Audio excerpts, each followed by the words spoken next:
Open Your Eyes is brought to you by the Belize Bank. Our country, your bank.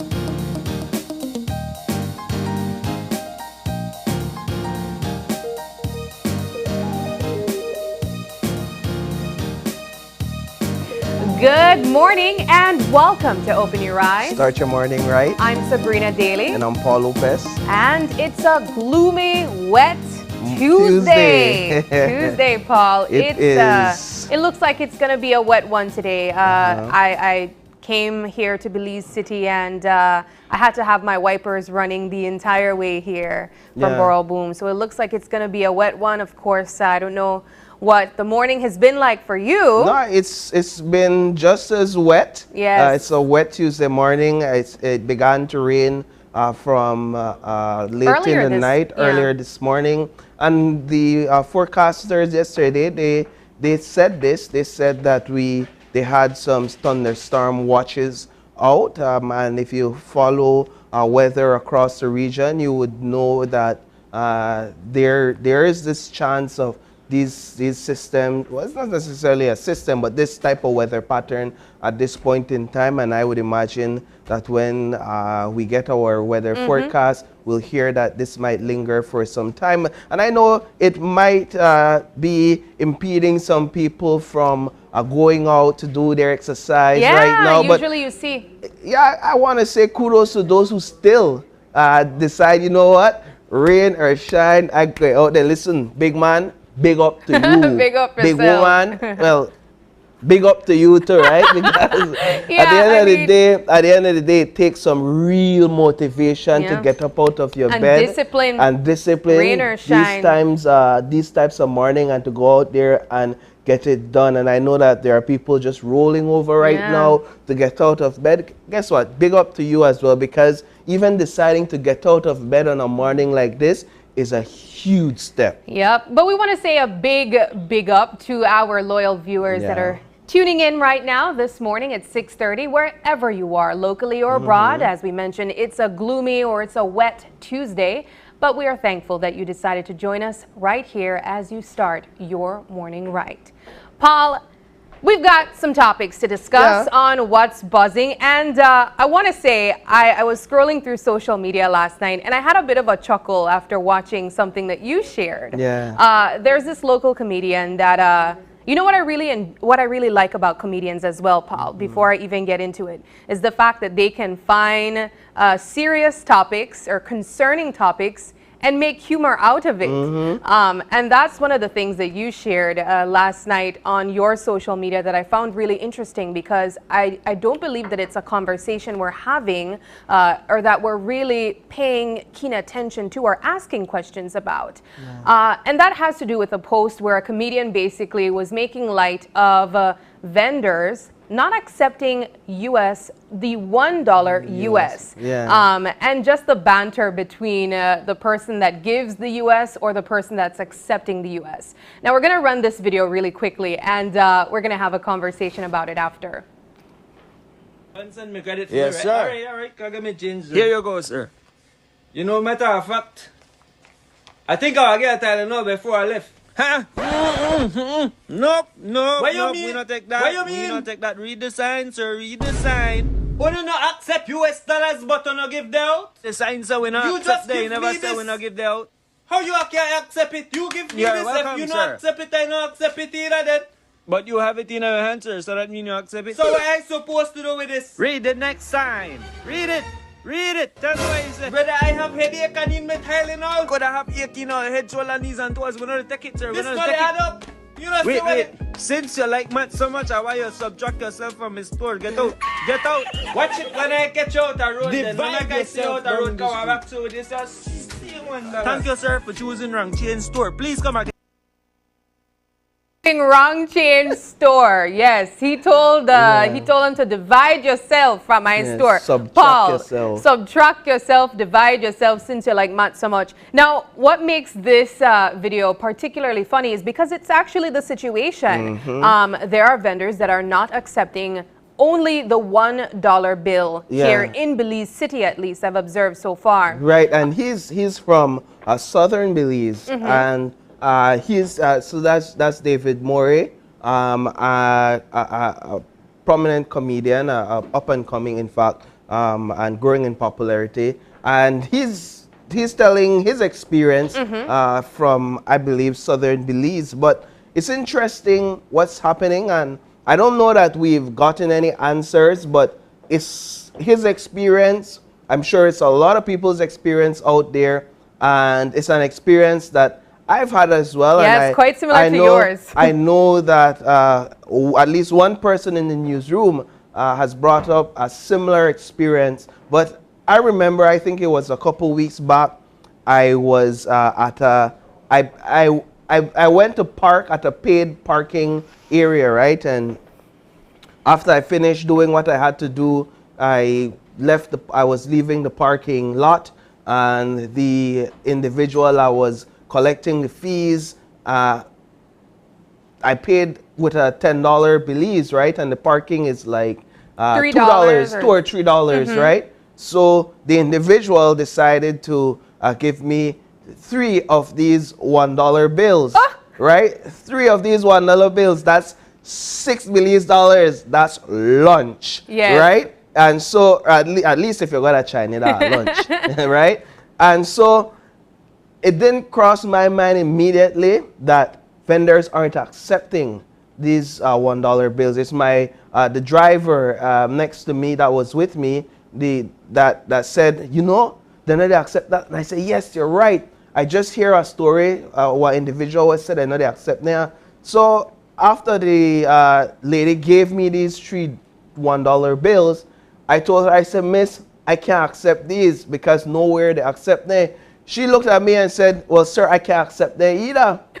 I said, miss, but you just give me the dollar bills. She said, yeah, but I can't accept them. She said, you can't pay me with them. I said, miss, you just give me them. But you're not paying her with it. I'm not paying you're you getting with your it. I'm change. asking you, instead of giving me these, give me some Belize dollars. And she was like, sir, I can't accept them because the bank won't take them. When I go and make my deposits, I can't deposit these to the bank. And in my mind, I was like, how is that my problem? What I'm getting right now is basically $1 change because these dollar bills are worthless, right? So basically, you just give me back dollar and basically throw the other dollar bills as your problem on me. I mean, we stayed there for about 5 minutes, back and forth until another individual, he came and he intervened and he's like, miss, just give the money change. Just give my change. And she gives me loan shilling just to spite me. What Paul didn't say was that he apparently blocked the entrance. Well, that's what I meant. That's what I meant. I told her, get mine. I said, miss, I know the move until you give me what is due me, right? Because this is really worthless at this point. And up to this point, I haven't gotten to the bottom of why is it that vendors aren't accepting the $1 bill, particularly here on the mainland, because I was in San Pedro a couple weeks back, and they gave me a $1 bill change, right? And I looked at the vendor and I said, sir, in the same manner, like, you're trying to pull one on me, I can't accept this. He looked at me in shock, like, what you mean? If you want to buy something right now, I want to take it. And then I explained to him that on the mainland, they're not accepting these dollar bills. And it was to his shock because he said, you could go anywhere on the island and they're going to accept the $1 bill. And I tested it, and in fact, places on the island are accepting $1 bills. So it's quite interesting. So you didn't what's waste your happening $2 over at the Keys, but it is indeed something that we've been observing here in Belize City, at least. For instance, we are located here on Coney Drive, and there's some taco stalls around us that are not accepting And they have the sign. $1 bills, and they actually have the sign exactly as you mentioned, Paul. But I want to segue into actually tacos as well, because that's something interesting that have been buzzing here on social media in Belize, because the price of tacos gone up, Paul. You can no longer get, at least for some vendors, they are not selling tacos 3 for $1. For the corn tacos, that is, it has now gone up to 2 for $1. Now, Man. that really, This that is will the barely end of break the times. hunger for some people, or the satisfaction at least. I remember when most people would purchase $3 tacos and you get your 9 tacos, but now it's like, no, I need that extra too. people they talk about 3 tacos for $1, but I don't like. You guys don't remember when the tacos used to be shilling for 1? Well, I don't. Really? I don't. I feel like I guess that really tells how young I am. Or maybe it's where I'm from. Maybe I've never heard of tacos for shilling for 1. Really, because where I grew up, and I think even in my mid-20s, I was paying $1 for 4 tacos. And so you pay $3 tacos, and you get 12. Maybe it's when I came to Belize City, that's when I found $1 for 3 tacos, and it was a shock to me, like, Una really to give me 3 tacos for $1. That was in Belmopan. You were getting... I believe so. Well, but to our Belmopan viewers, maybe you could confirm this. no, right. Maybe there's somebody that grew up with me that's watching that could remember getting 4 tacos in Cayo when tacos used to be $1 for 4, right? That's the shilling for a tacos, because it's really just the corn and the meat. And that time shilling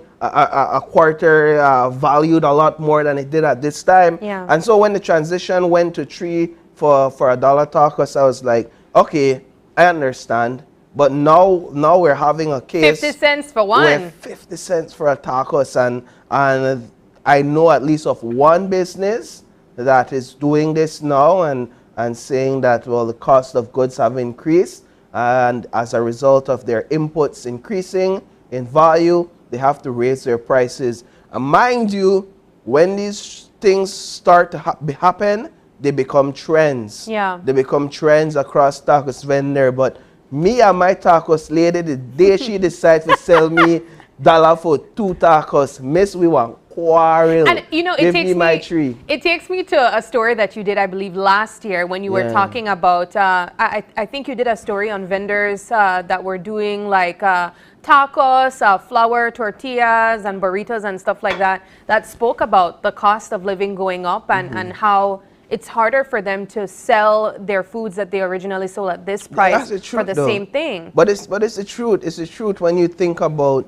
just even the cost of fuel and how that impacts transportation. That's one of the costs that you have to take into consideration.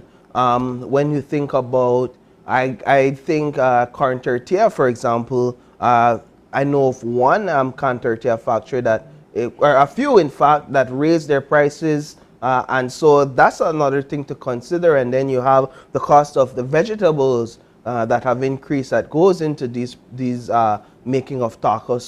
So while I lightheartedly say that it won't be me and my tacos vendor, at the end of the day, I understand to an extent, because my belly comes first. Your belly comes first. I'll just inject this here. Our April Martinez, I love that she's tuning in, and she just mentioned, you know, the no $3 a pound for tacos. So of course, for corn tortillas. So of course tacos going up. But I want to also include this very quickly in there, because as we're talking about the cost of goods going up and the usual things that we're used to going up, there are also other countries that are also experiencing this impact of inflation.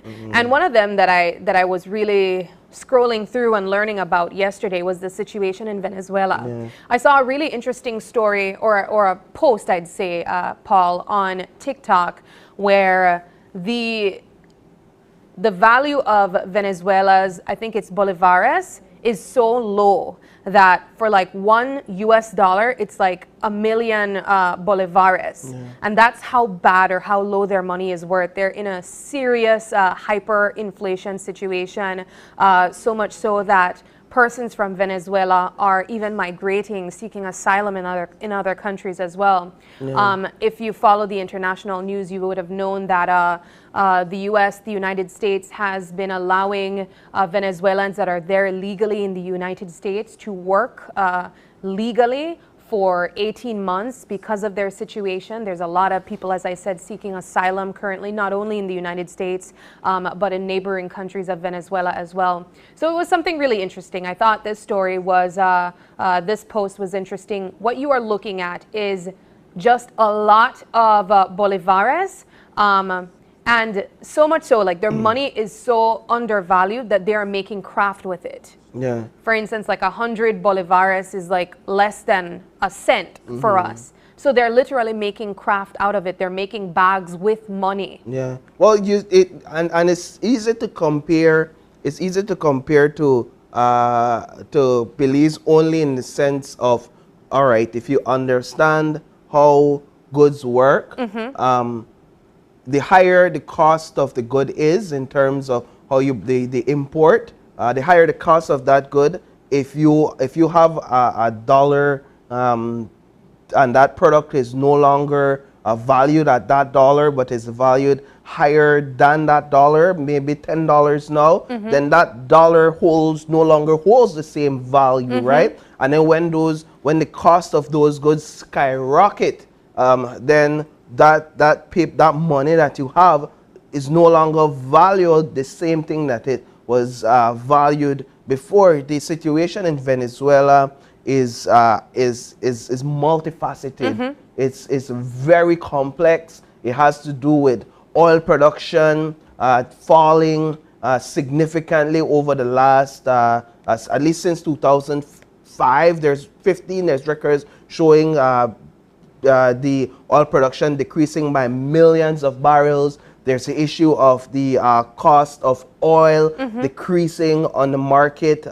That as well is impacting them, because as a country, Venezuela has long placed their, as we Creole say, okra in a one basket per se, and that's oil. And so when you're heavily oil dependent and the cost of oil on the global market decreases and your production decreases, then guess what? If you're not getting all that money at the end of the day, then you have an issue, and then the issue of inflation and all of that. So I feel for Venezuela, but also I know that there are a lot of neighboring countries as well that are doing the same thing that the U.S. is doing in terms of giving temporary residency to Venezuelan migrants. In fact, Colombia has been a leader in this, and Colombia is neighboring Venezuela, where they're giving temporary residency to Venezuelan migrants. They could access work, they could access education, they could access healthcare,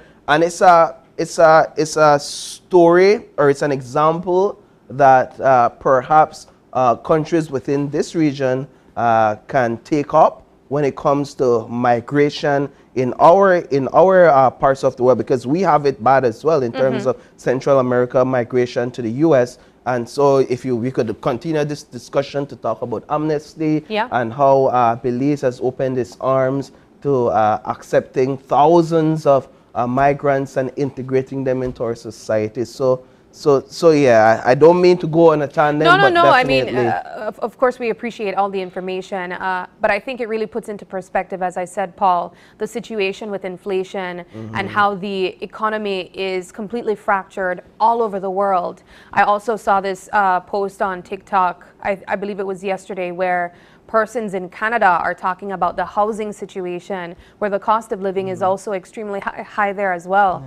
And I also read this really interesting article where I believe it was written for persons in the United States, where they were saying the American dream of earning a six-figure paycheck, which would be approximately $100,000, is not the dream anymore. $100,000 to earn annually Yeah. doesn't really do anything for you anymore. And now the new American dream is to earn $300,000 annually now. So, I mean, if it was hard to reach that 1K, yeah. 100K, imagine 3. I just appreciate the fact that we live in an era now where we're getting our news from TikTok. Yeah, I know, social media. It's right. And also, we played 2 TikTok videos Yeah. this morning on our and WhatsApp also, thing. what I really appreciate about using social media in that way is that you get first-hand experience as well. For instance, the one that I saw with the person from Canada, this was a person literally crying and saying how frustrated they were because of the economic situation in Canada, the housing situation in Canada. I saw a post where someone said that they literally moved in an apartment that was worth, I believe it was $650, and a year later it was $1,300, and they had to move. Yeah. So you're literally watching the economy crumble before our eyes, Yeah. and countries that we would consider first world countries are also being impacted And in by a that. sense, just my parting words, it shows to me how blessed, to an extent, we are as Belizeans. We are in this country to even pay $1 for 3 tacos. Yeah, or right? 2 in this case. Or 2 in this case. The It's fact hard that- to say the 2, but I know. No, it's the fact that you could literally take what would be considered a 50 cents US or $1 and pay for a portion of food, portion of meal, where in other countries that may not necessarily Yeah. be the case. You may not get nothing for that price. So you know, when you weigh the pros and cons, Lee Belize. Yeah, not you the appreciate what you too have. bad. Yeah. But that's for what's buzzing right now. We're gonna move over to some motivation though, because we got a little bit sad there. But of course, you know, our morning motivation is taken from dailyom.com, and it goes like this. When we've chosen to make our home a place of harmony, we allow love's energy to expand in the lives of all who live there. At their best, our homes act as our sanctuaries. They are the nests we return to for rest and nourishment before we venture out once again to spread our wings and fly. But there are times that we may feel quite differently about our homes. Times when we feel surrounded by turmoil rather than harmony, or mired in chaos rather than immersed in peace. It is at these times that we have the power to decide to bring more love into our homes. When we choose love, we are choosing to begin within. With a deep breath, we close our eyes and ask that when we open them again, we will see where we can make shifts to create greater harmony. These may be inner shifts, such as accepting others' personality traits and working with them rather than against them. When we have consciously chosen to make our home a place of harmony, then love's energy can expand throughout the lives of all who live there. Each person will be nurtured, allowing them to take that peace and serenity with them into the world, sharing it with whomever they may encounter, and making every space they enter a warmer and more loving space for everyone. Yeah, that's a very insightful eye-opener. I heard this saying once, and this is my only thought on this. I heard this saying once that people would say that God is love, and while that may be the case, on the contrary, God isn't necessarily love, because love is the image of unity. Love is what exemplifies unity, oneness, harmony. And so when you bring love into a situation, you speak of harmony, you speak of unity, you speak of oneness. So striving to establish love should always be the ultimate goal, whether in your home, whether at work, wherever you are. It should always be that we're thriving in a community, that we're thriving to establish love, because at the end of the day, we're thriving to establish harmony and Yeah. peace and oneness. What I think it also speaks about the eye opener is that it begins with yourself as well. You know, when we talk about the idea of having a home filled with love and harmony, for instance, if you're in a dynamic that you're not experiencing that or it's not as peaceful, you can start with yourself. Yeah. You'll, as the eye opener said, you will allow love's energy to expand in the lives of all who live there, beginning with yourself. Yeah. Of course, that might be challenging if those around you are not showing that type of affection, but it's always easier to accept love if you're giving it. Yeah. I thought it was a great eye opener. Definitely. But we're going to move over to our weather report. And as we mentioned, it is a wet Wednesday. We have with us, Tuesday. We have with us forecaster Derek Redon on the line to give us further information of what we can expect today. Good morning, forecaster Redon. Good morning. All right. As we mentioned, it's quite gloomy outside. What can we expect as it relates to the general situation? Okay, moist and unstable conditions will continue over our area, and a tropical wave will approach tomorrow. So the moist and unstable conditions will continue through tomorrow. Okay. In that case, is there any advisories or watches? Yes, we do have for today, a strong thunderstorm watch, today and tonight really, for thunderstorms that could be accompanied by heavy rainfall, intense lightning, and damaging winds, and we also have a small craft caution. And that will be that warning is extended throughout the day today, going into the night? Right, today and tonight. Okay. With that, what kind of temperatures can we expect? Okay, highs today will be around 88 along the coast, 94 inland, and 81 up in the mountains. But the 24-hour forecast is for cloudy, sunny skies with cloudy spells today, mostly cloudy tonight. We can expect a few showers and thunderstorms to affect the northern coastal areas this morning, then the south and the west this afternoon. And by tonight, we can expect some showers and thunderstorms over most areas, but especially the coast. What kind of winds are we looking out for?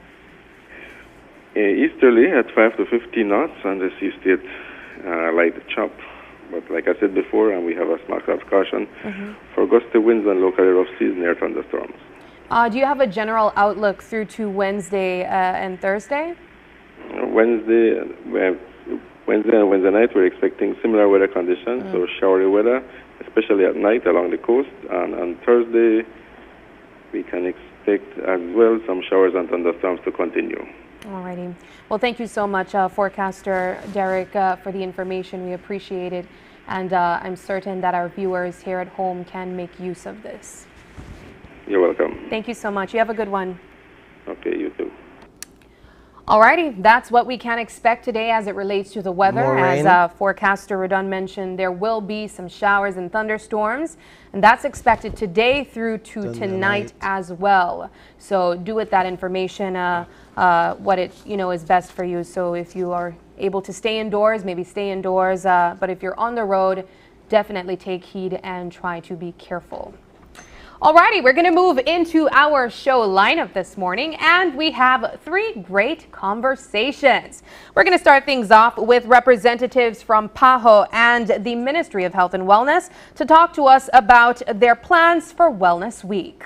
And then our second conversation is World Contraception Day, and it's observed annually on the 26th of September. And the purpose of this day is to spread awareness of contraception. Well, on World Contraception Day, it allows youth to understand advised sexual and reproductive fitness options and is one of the important days in September. So we will be joined by Dr. Navarrete to talk to us about World Contraception Day. Alrighty, and in our final segment, it's all about STEM-U.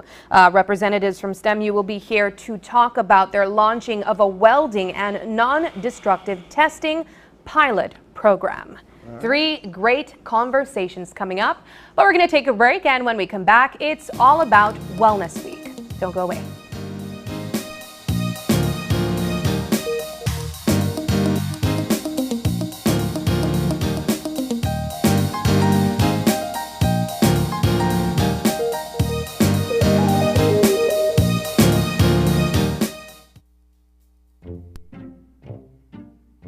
Get ready, babe. We're going on a vacation. Finally, where are we going? Don't worry, babe. I have we covered. Are you sure you know where we're going? Yes, babe. Oh, right there. See?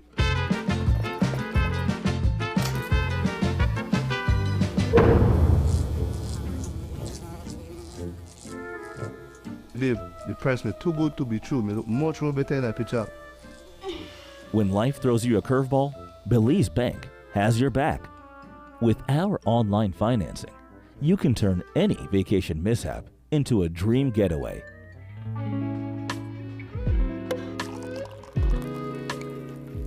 Cheers to Belize Bank for making our dream vacation a reality. Thanks to you, babes, to turn things around. No thanks to you, cheapo. Out. Experience the future of financing with Belize Bank Online, where you can secure funds for anything, from anywhere, at any time, all without stepping foot in a bank. Apply for a loan today and unlock a world of possibilities. What's good, man? It's your boy Reggie Kush back. I'm pulling up to the Belize Civic Center September 30th to rock out, man. We finna do stand-up comedy at its highest level, man. I'm looking forward to it. See y'all out there. Peace. Bye. Fire for that comedy show. I want you.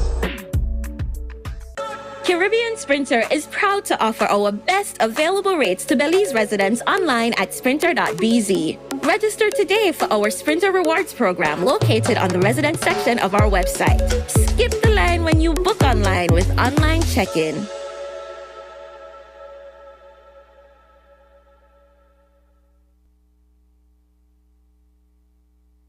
Are you looking for low-cost television advertising? Have we got a deal for you? Advertise on Channel 5's Daily Classifieds. Channel 5's Daily Classifieds is one of the most effective methods for introducing yourself and your business to the community.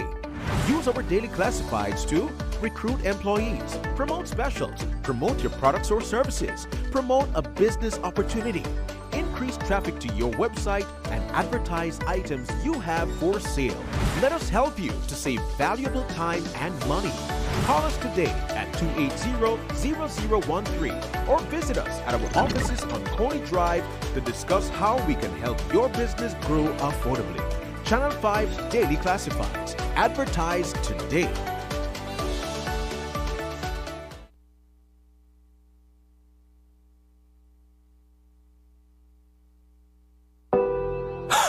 Ray, what's wrong? It's him. He hit me again. Oh my gosh. This time it was worse. He slammed my face in the wall and threatened to kill me. If you or someone you know is experiencing family violence, call 0800-A-WAY-OUT. Or you can text or WhatsApp to 672-9628.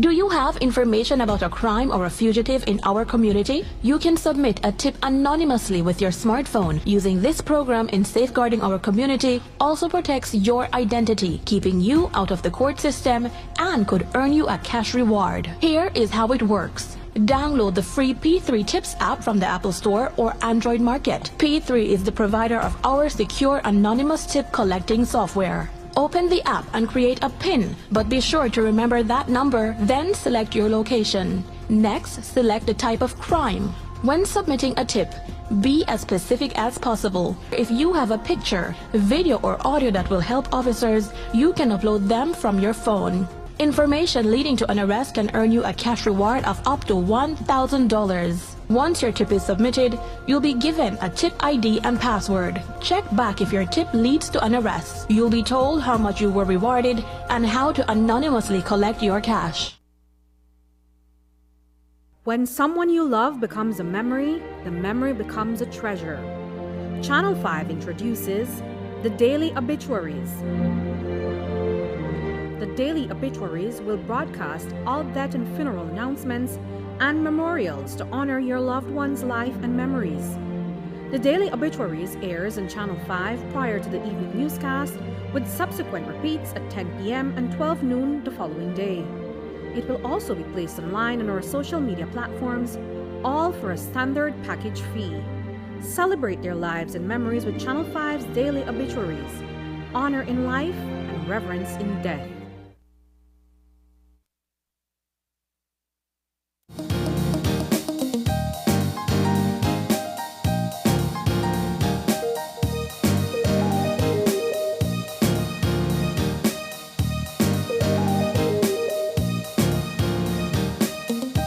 Welcome back. We are having our first conversation for the morning, and it's all about Wellness Week.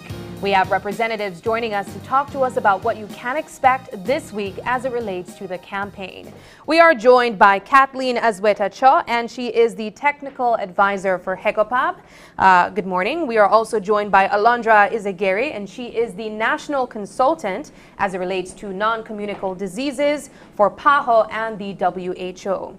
And on my far right is Dr. Karen Lewis-Bell. She is a representative from PAHO and the WHO. Good morning, ladies, and welcome. Thank you so much for joining us. Good morning, and thanks for having us. So we are here to talk about Wellness Week and the campaign that is put forward by the Ministry of Health and Wellness. What can we expect, and why is it important for us to really shed light on wellness?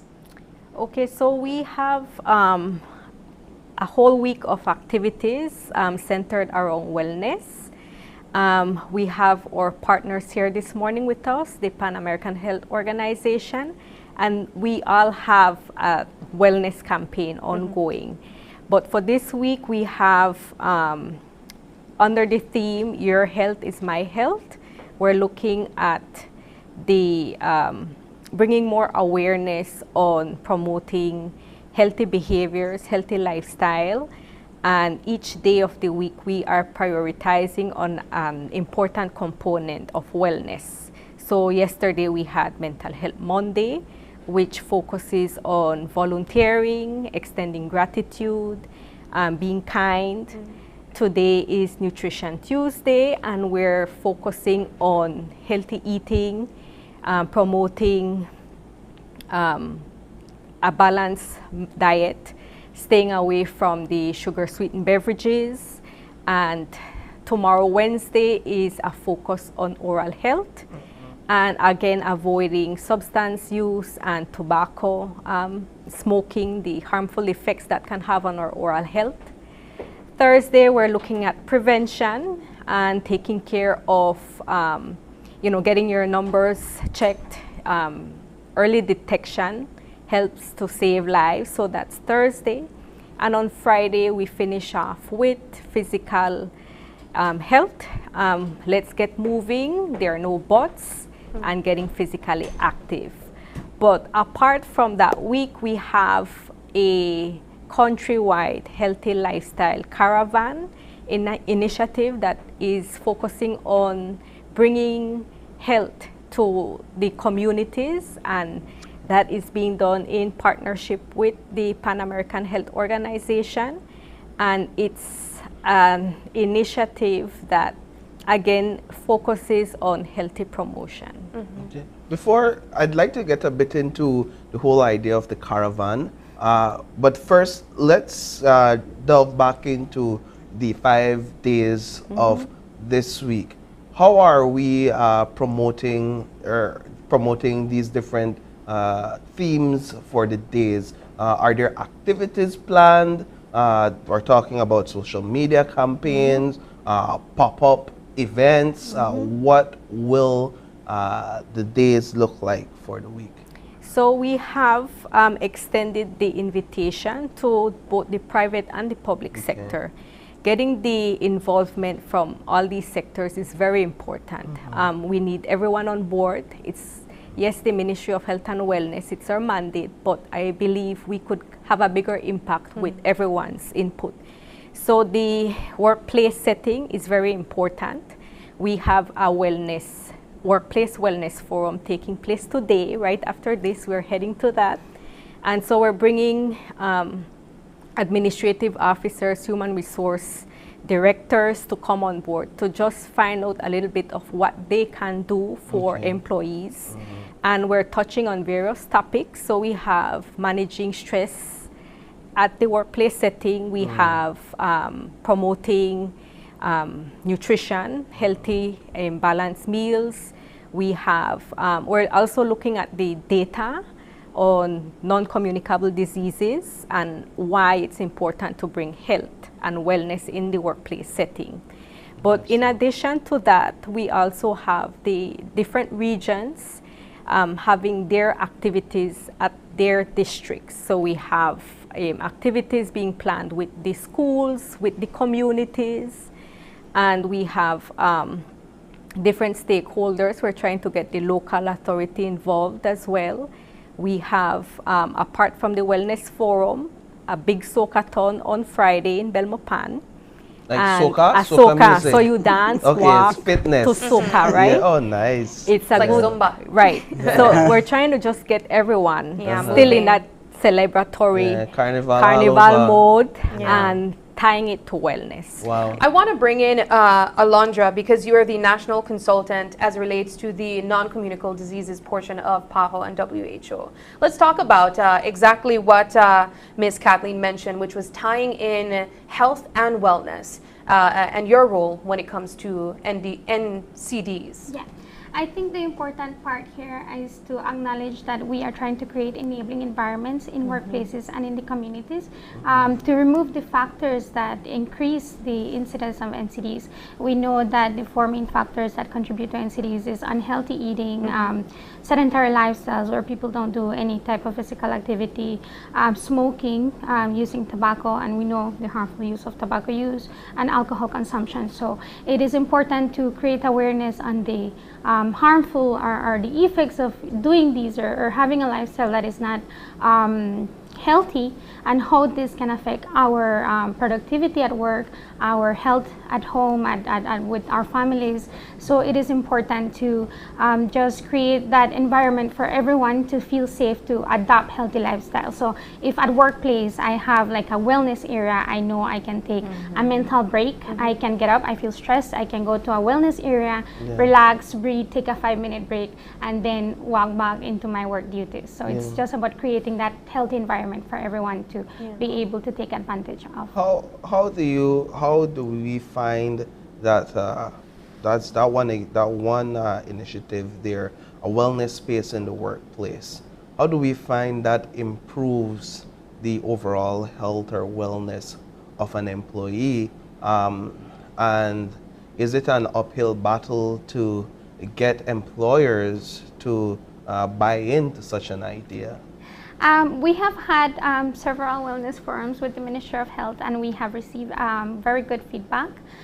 Personally, as an employee, I feel like I am being considered. I feel appreciated, and I feel that my emotions are valid. So being able to have a space like a wellness area, it makes me feel that my organization cares for me, and it gets involved in my overall well-being. Allow me to ask just one last question in the wellness area.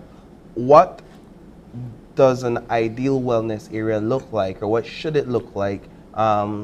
What should I have there? Coffee, some snacks, a TV, a bed, right? AC, I don't know. A power nap room. Right? What should a wellness area look like? Okay, I will share what our wellness area has. And this is at PAHO? At PAHO, WHO Country Office, we have a sofa bed, we have pillows, we have a sheet.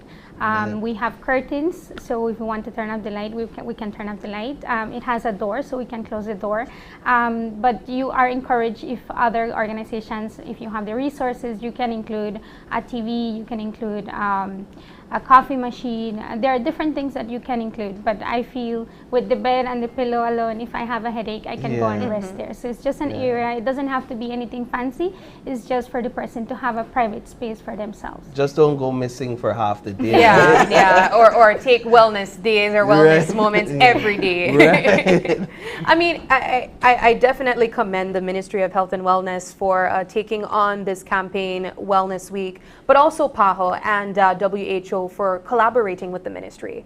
Dr. Karen Bell, let's include you in the conversation as it relates to the collaboration with the ministry and why it was important for PAHO and WHO to be a part of this campaign.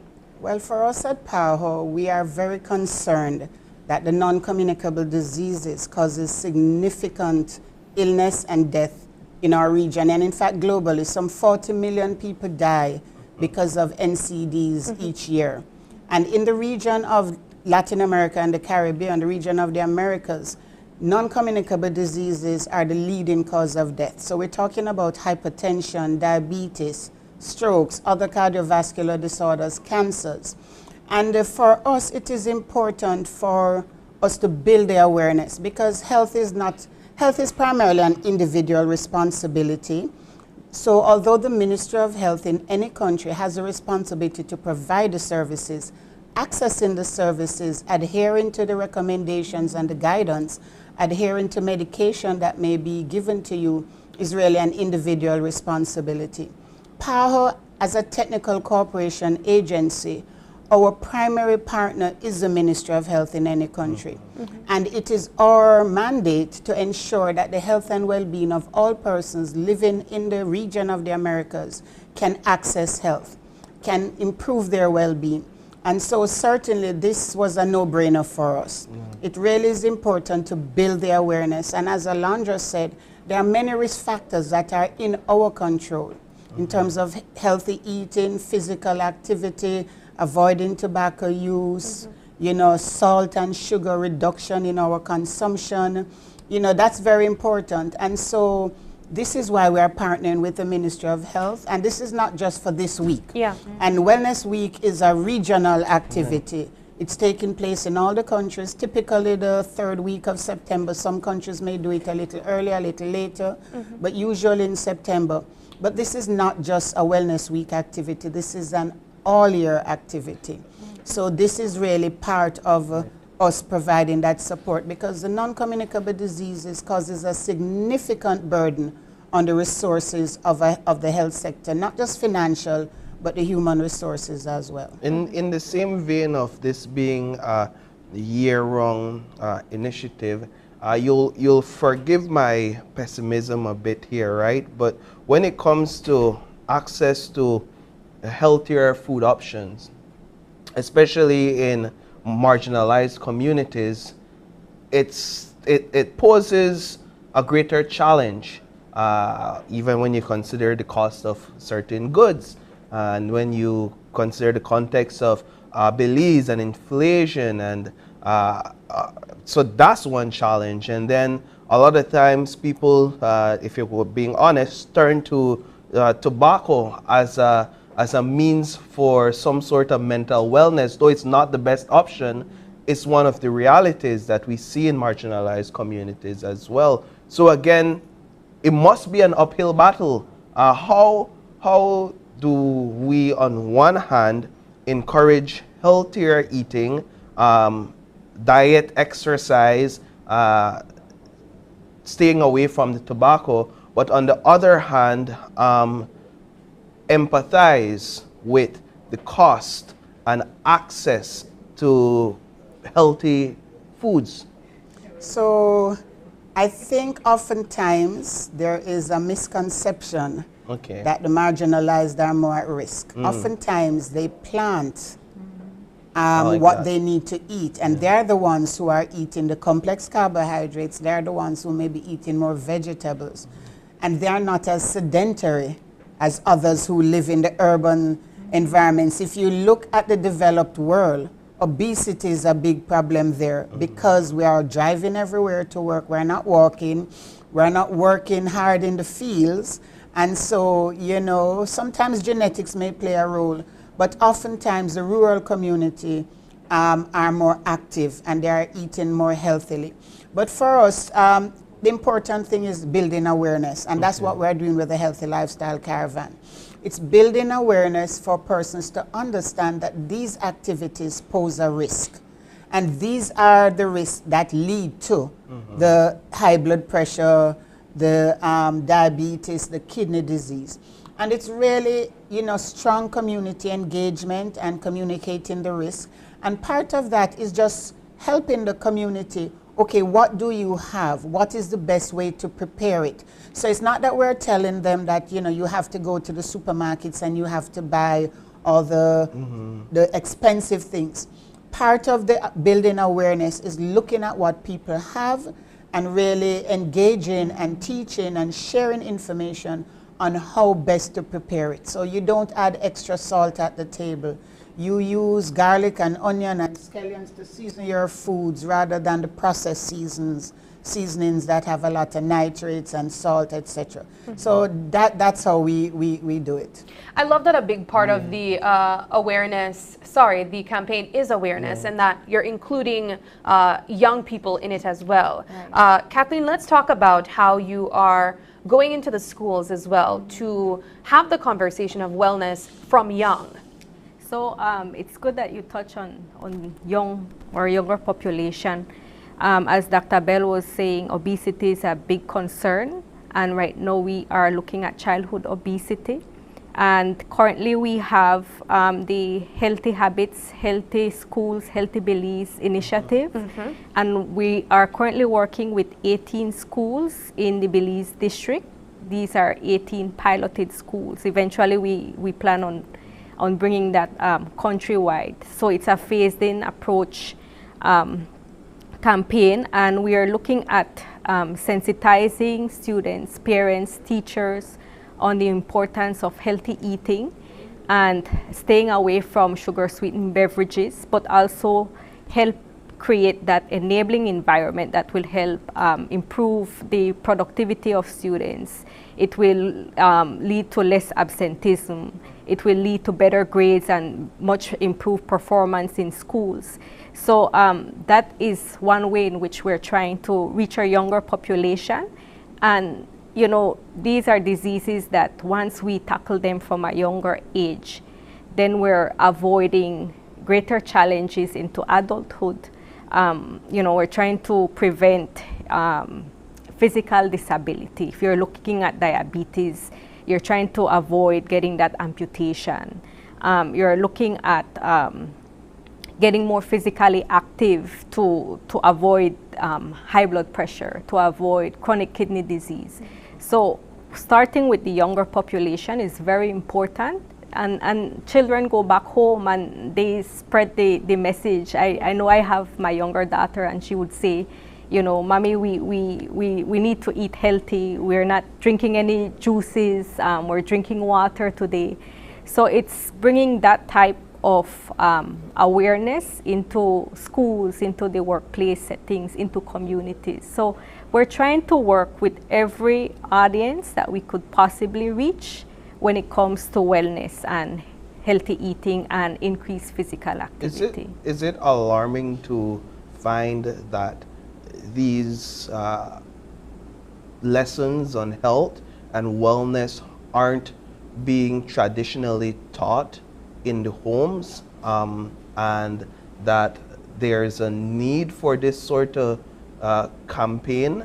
I'm wondering if somewhere along the way we lost what it means to be healthy or to eat healthy, if with globalization and the introduction of all these foods we decided to do away with all of that. I think that I wouldn't say that we have lost it along the way. Our grandparents, our great-grandparents lived healthily because that's what they knew. Right. But as the industrialized world spread, and we have all these processed foods that are cheaper too. Yeah. Some of them are cheaper. So as you know, this happened, then naturally, you know, persons would gravitate to them, etc. And with the disease conditions, you know, it's science. We learn more and more by doing research. And so we find out, you know, that tobacco is the #1 killer in the world. And, you know, so as we gather more information, then we impart it. And learning is a process. And certainly, you know, things are changing throughout the world. So I wouldn't necessarily say that we lost it along the way, but as we are going along the way and we are gathering more information, then it gives us, you know, the impetus to share this information with individuals. And it's human behavior. It takes a while to change. It takes convincing, and so it has to be an ongoing, consistent process. What is the obesity rate in Belize, and how would you compare it to the region? Well, if we look at the 2011 Global School Student Profile for Belize, the prevalence among the age group 13 to 15 was 12.5%. But if we look at the region, you can say 1 out of 3 children are overweight or are obese. So it's really, the data is out there, it's showing, and it's older data, but with the changes in lifestyle, I mean, that number probably, the rate has increased. And this is one of the reasons why we need to start from a very younger age, the sensitization, the increased awareness, and, you know, simple tips on what to do, and helping people to understand, you know, the cost analysis if you're looking at preventative interventions versus long-term care. You know, we oftentimes see people asking for, you know, donations on, you know, medical expenses, and we have people on waiting lists for dialysis treatment. You know, if you look at that cost versus, you know, basic screening on getting to know your numbers for high blood pressure, your sugar level, getting a pap smear done, these are, you know, you would say more practical approaches that one can take, and it's an individual choice that you could, you know, do. Of course, you know, making the access sometimes for communities, and this is why we take opportunity to partner with agencies like PAHO, who are helping us to bring these services to those who need it the most. I don't think we touched fully on the whole caravan initiative. So if we can talk a bit more about what's happening with the caravan. Are we talking about a nationwide tour of sorts for health? Yes, I'm very excited to speak about the caravan. The caravan is a health promotion initiative that started in September, but we have been planning for months before. And it has a major focus on rural communities countrywide. We are making stops at every district, including the islands. So in total, it's 8 events between now until November. We have done an assessment in collaboration with the Ministry of Health to identify what communities are needed these services, and we have major services like screening, vaccination.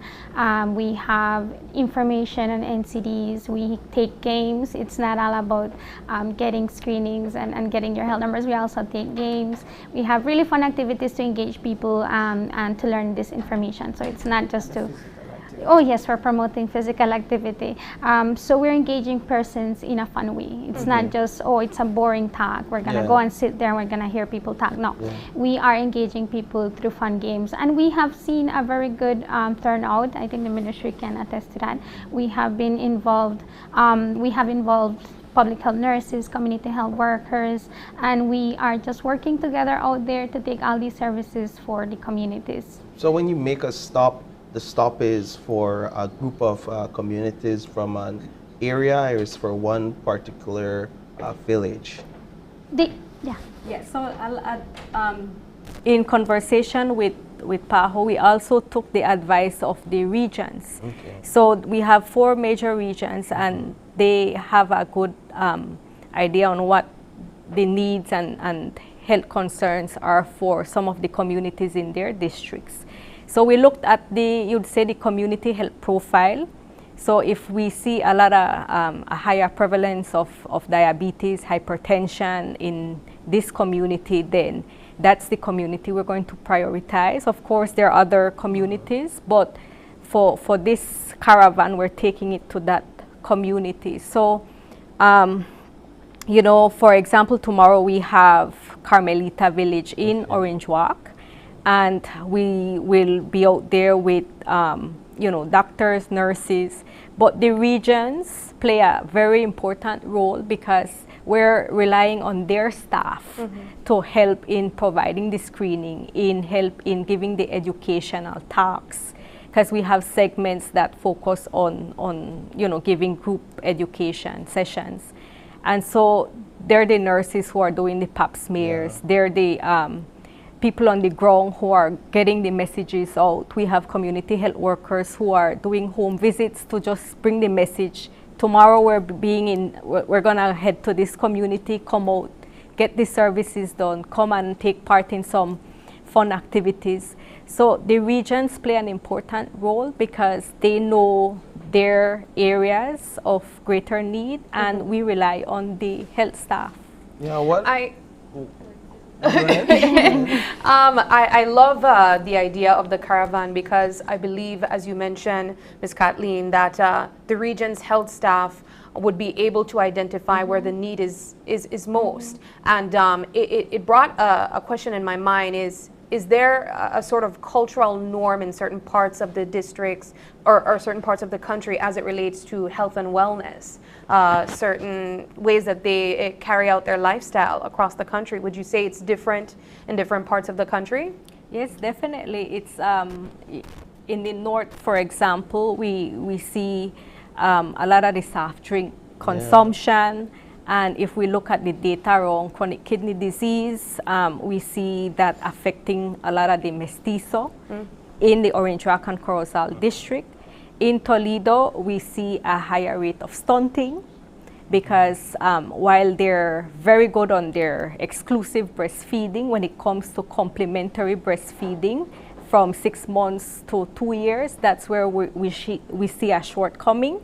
So definitely you will see different trends in the various districts. So we have to work with what their needs are and the challenges that they are facing. All right. Well, and I just wanted to add that in addition to looking at the community profile, I think it was important, that the Ministry of Health also, in collaboration with the regional authorities, selected communities that may not have had such readily access to health services. So they could be, where we're going in Toledo, I think Barranco.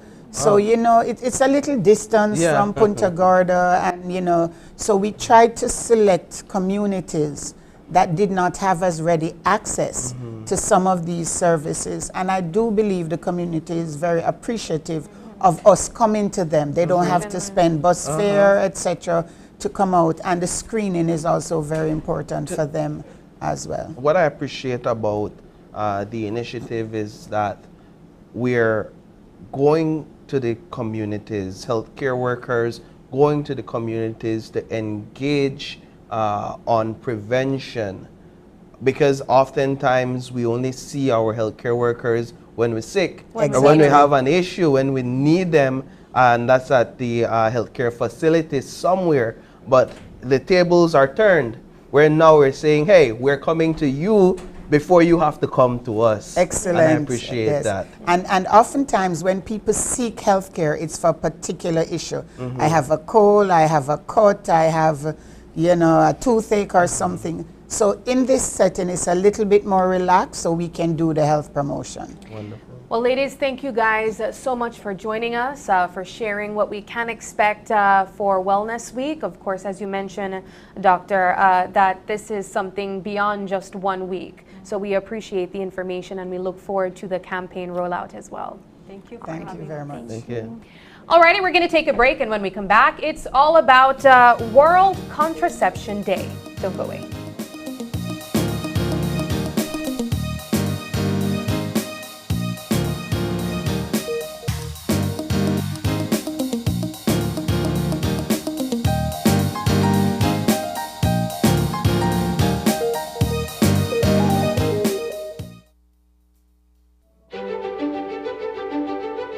Technology is ubiquitous, and it's transforming how, when, and where we work.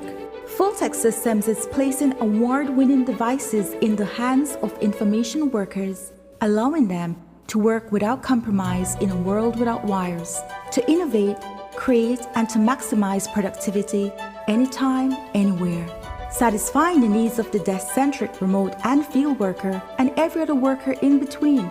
We are providing the industry's best devices to businesses going through the process of digital transformation. Partner with us today to provide the solutions that will allow your employees to work effectively and efficiently to enhance your customer's experience.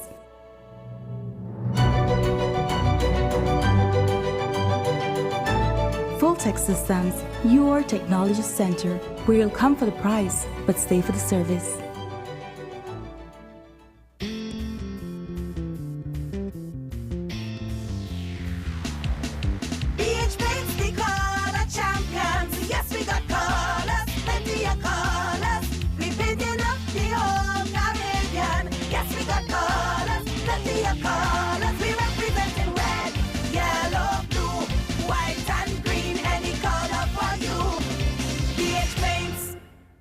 Available at Benny's. Quality and savings.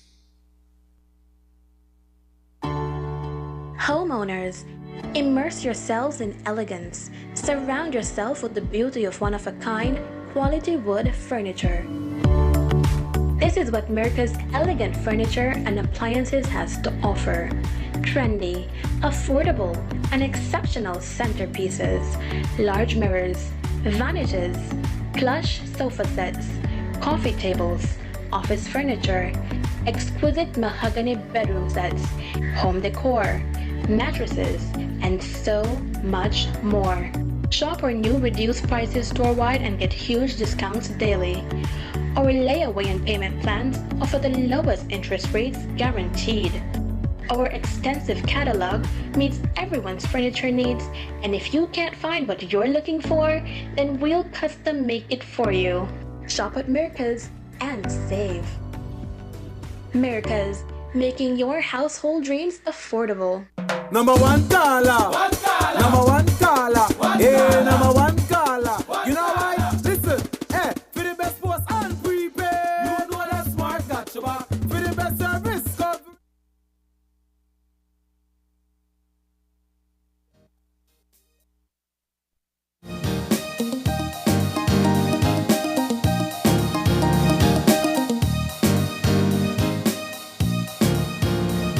All right, and we are back with our second conversation for this morning, and it's all about World Contraception Day. What is it? Well, we are joined by Dr. Mauricio Navarrete, obstetrician and gynecologist, who is in to talk with us about World Contraception Day. Good morning, Doc. Good morning, Doc. How are you this morning? Fine, thank you. Yourselves?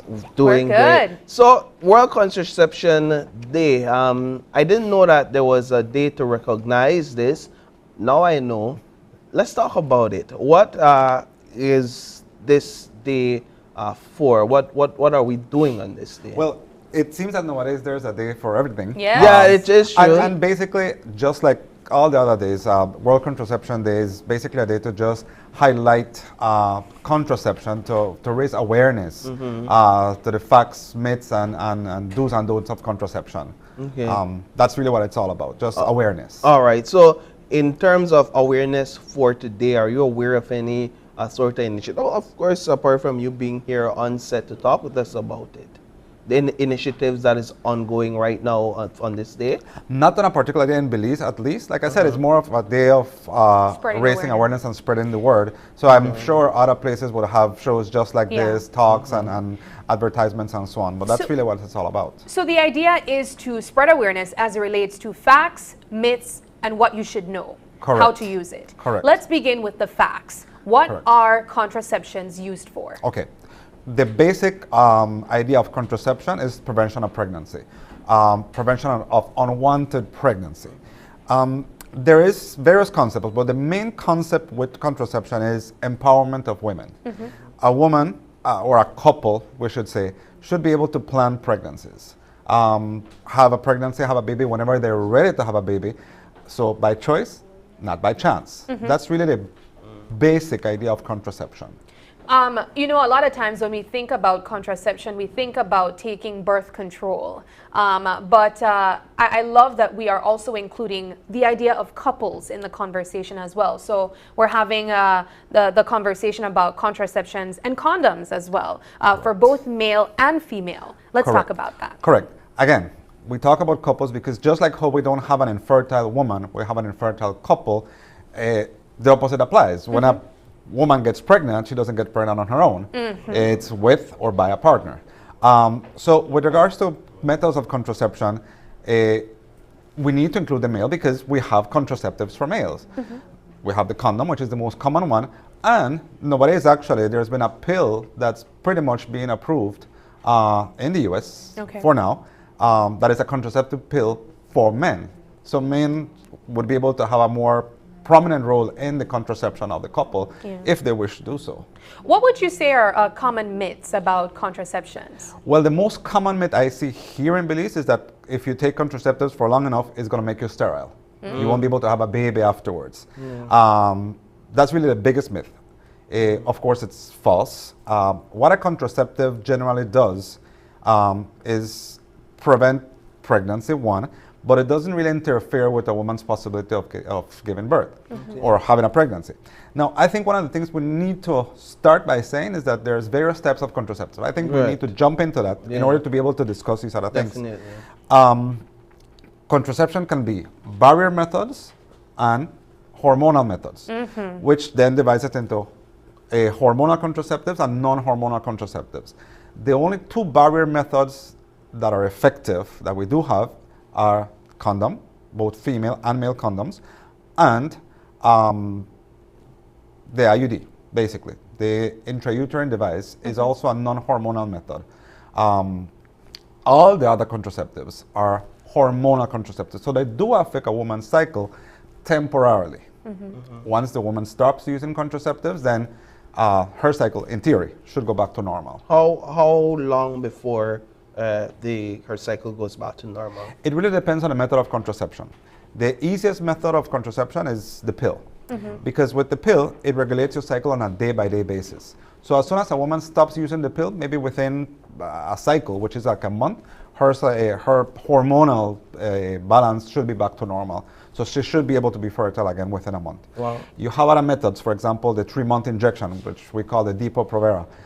That is more variable. Could be between 3 to 6 months and even to a year before a woman regains fertility. Talk a bit about, if you would, some of the feared side effects of hormonal contraception. Correct. I think that's a good question. One, again, infertility is one of the most feared things by women, which again, it's a myth, not a fact. Weight gain. Weight gain is always a problem. And the problem is that we can't really judge or gauge beforehand who's going to gain weight with contraceptives or not. It is one of the known side effects. Some women will gain weight, others won't, but that's one of the... Could I ask why they gain weight? Well, again, remember that the contraceptives do affect your hormones, at least temporarily. And a woman really, because you guys cycle, you have a hormonal cycle, by blocking this cycle, some women will start to accumulate certain hormones within their system, which makes them gain weight. So there's no known particular cause, but it's because of the effect of the hormones within her state. So those are two you mentioned. Are there any others? Fear of infertility, fear of gaining weight, any other? The biggest fears are those. Of course, you have other potential side effects. All right, what could be the potential side effects? Abnormal bleeding. So bleeding too often, not bleeding often enough, for example. Again, weight gain. Someone will develop mood swings. Acne with some contraceptives, acne might occur, hair loss. Again, mentioning these things doesn't mean that they're going to happen. They happen to a very small amount of the population, but there are potential side effects that all women need to know that may or may not happen. There's this conversation surrounding and I don't know if there's a scientific term for it, what we know as the morning after pill. Correct. Plan B. Plan B, yeah. Yeah, is that an effective contraceptive method? No, it's not. That's why it's called emergency contraception. Okay. Ooh. So it is not, and that's one of the problems we have. Many women start using it as a contraceptive, whereby 2 or 3 times for the month they're taking the emergency contraceptive. The Plan B is designed to be taken on an emergency basis. If a woman finds herself having to take more than 2 Plan Bs per the month, she should be on a contraceptive method, on a formal contraceptive method. Reason is very simple. Plan B is about 70 to 80% effective in preventing pregnancy. So it's not that if you have unprotected sex and you take Plan B, you will definitely not get pregnant. It's, again, there's a 20% chance that you might. And 2, the more often you take it, the more likely it is to change your cycle. So a woman might ovulate at any point. And then, Which makes it even more risky. It might make it even more risky or so. So it gives them a false sense of security. So it's not a good method of contraception. It is an emergency method. Let's talk about just the uses of different contraceptives. There was something on the screen earlier that showed that there are different types of contraceptions that are, I guess, more likely to provide protection. Correct. Again, with all the myriad of contraception, the most effective contraceptives are the long-term contraceptives. Why? Because they're not user-dependent. So when we talk about the intrauterine device, the IUD or the coil as it's commonly known, it's feared by a lot of women because they feel like it's going to cause them cancer, this and that, which is not true. It's been used for over 70 years and it's quite safe. And it's very safe because it's not user-dependent. Once it's placed in, it's there. The woman doesn't have to deal with it. So it's one of the most effective methods, followed by the pill and the injections, which are about 98% effective. So contraception as a whole is really effective if taken accurately. When you start, the problem again with oral contraceptives and the injection is that because they're user dependent, if the woman doesn't take the pills on time or forgets to take a few pills for the month, or she doesn't get her injection when she's due, then that could also lead to unwanted pregnancy then. Let's talk about the time that you take your pill. For instance, say I took my first contraceptive pill, the long-term one, today, but I also had unprotected sex today as well. Am I at risk of being pregnant? It really depends where you're at in your cycle. Yeah, so it's really variable. What we normally recommend is that women start contraception when they're going to start it for the first time, that they started with a period. So during a period is usually the time that we always start a contraceptive. And if they don't, if they started within a cycle already, they should protect themselves for the first 15 days. So we could consider that during that cycle, they start the contraceptive, but they're not protected until the following cycle. And I know we're talking here about prevention of pregnancy, but I understand that there are some contraceptives, non-hormonal, that also prevents contraction of HIV and AIDS, correct? For example, the condom. Exactly. That's only the barrier methods. So the barrier methods. Correct. When it comes to when it comes to the chart from effective to least effective, that's where it flips upside down, because Correct. in that sense the barrier method protects. Correct. Any type of hormonal contraception offers zero protection against sexually transmitted diseases. Good to know. The barrier methods, of course, offer a good amount of protection at least. So yeah. Okay. Is there a specific age, you'd say, doctor, where, for instance, younger persons, you would say not to, you'd recommend not for them to take oral contraceptions? Not really, because we have some very low dose contraceptives nowadays that younger women can use. And again, you have to weigh the benefit of the fact that you don't want a 16-year-old who's openly sexually active to get pregnant. So it's better to put them on a contraceptive and to have them just be taking chances. What does access look like at this point to contraceptives when in 2023 on World Contraception? Excellent question. Actually, at this day and age, women should not be getting pregnant when they're not ready for it. Everybody has access to contraception. At any age. There's many institutions, NGOs, and the general pharmacies and so that would not deny contraception to a woman of any age. Of course, guidance as to what is the best method, which a pharmacy really can't provide. But accessibility, there is full accessibility of contraception.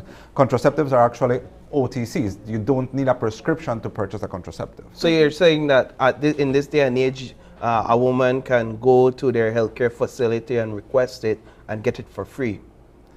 Actually in some of the public facilities, they can actually access contraception for free. Yeah. So like I said, there is really no excuse. And it also depends what exactly you want as it relates to the contraceptive as well. Correct. All right. Correct. So well, Doc, what's your overall message of awareness that you would like to impart to the public on a day like today? I think what we discussed last, the fact that contraception there are a lot of methods of contraception.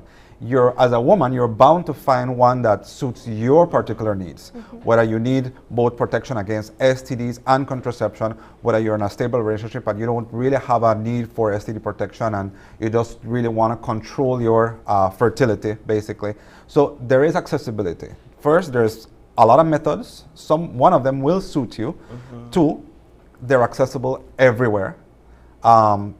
3, nobody's going to judge anybody at this point in 2023 because of asking for a contraceptive. So there is no excuse not to use if a woman deems herself as to need a contraceptive. All right. Well, Doctor, thank you so much for the information. World Contraceptive Day or Contraception Day. Definitely, we appreciate the information that you provided today. Thank you. A pleasure. All right. All right, we're going to take a break, and when we come back, it's all about STEMU and the launching of a welding and non-destructive pilot program. Don't go away.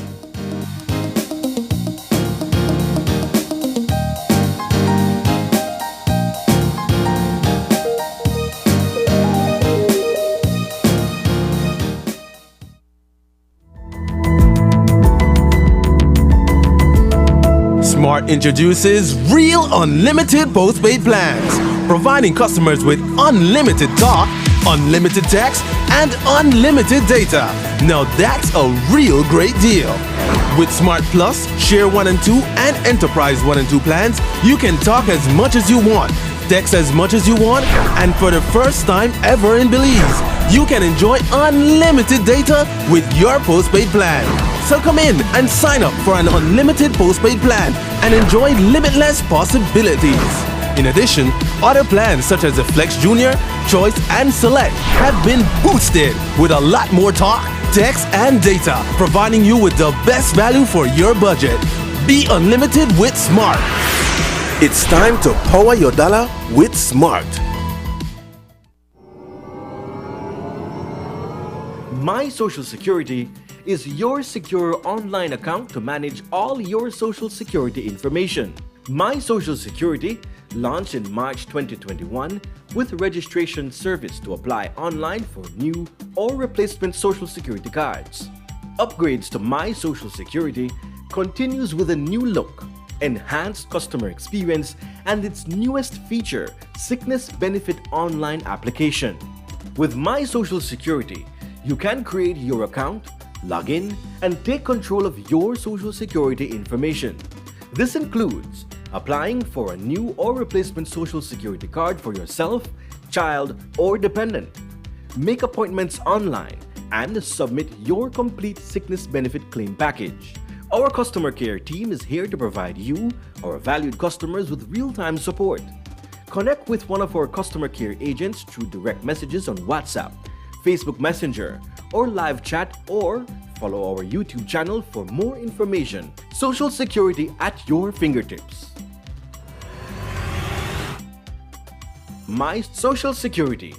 Your life just got a lot less complicated with Belize Bank Contactless MasterCard Debit Card. Introducing our Standard Debit and MasterCard Platinum Debit Cards. Now you can make purchases anywhere MasterCard is accepted with one tap, pay and go. Your contactless card never has to leave your hands, especially in these times. And your card is embedded with multiple layers of security. Platinum card holders get to enjoy extra benefits like price protection, purchase protection, trip inconvenience, and luggage protection, just to name a few. Start enjoying a cashless lifestyle today with the Belize Bank. Oh, hey guys. What am I watching? I'm watching NextGen TV. What is NextGen TV, you might ask? NextGen TV is my go-to for finding a new obsession to keep me on the edge of my seat, to cheer on my favorite team, or maintain my binge-watching streak. With NextGen TV, I no longer need to worry about finding the perfect watch. Get exclusive originals, live sports, live channels, your favorite movies, series, and more. NextGen TV, the ultimate way to watch TV. Number one caller. Number one caller. Hey, number one caller. You know why? Listen, hey, for the best post and prepare.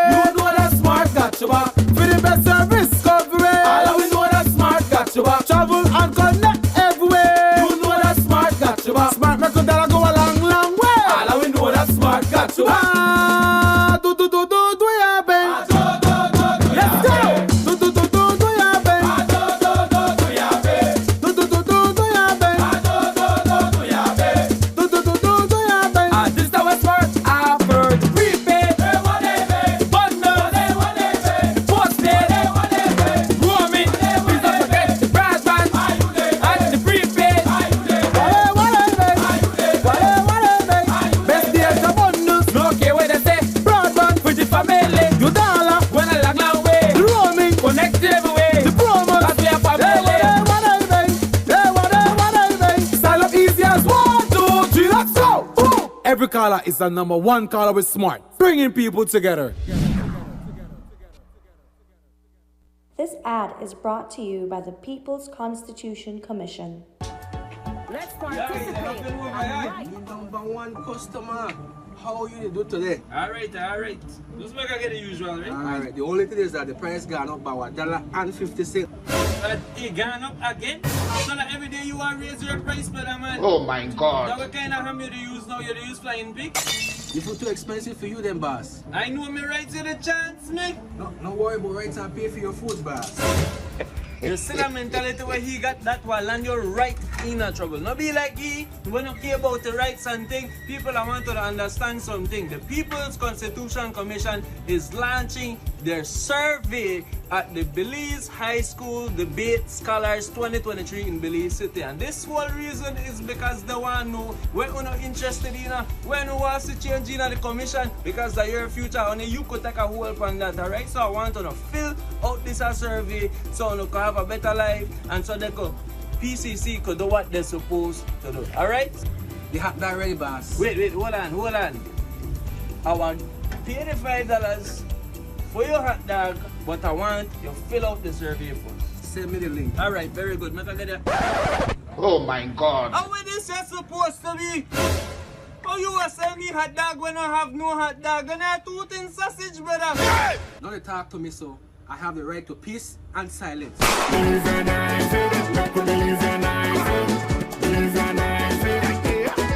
It's time for you, me, and all our way. This ad is brought to you by the People's Constitution Commission. It's time that we realize that we must work together to thrive. The world as we know it, the sky and below it. Could I never have more wonder? Yeah, with life and all you see and the climate's changing. But hope is remaining. That we can't ignore the future. It depends on you and me. One chance, all that we got. One voice, together we stand. Take care, the world where we live. Permite a todos vivir. Tomamos la oportunidad para guardar la humanidad. And I must leave no one behind because we are. One climate, one Caribbean. One climate, one Caribbean.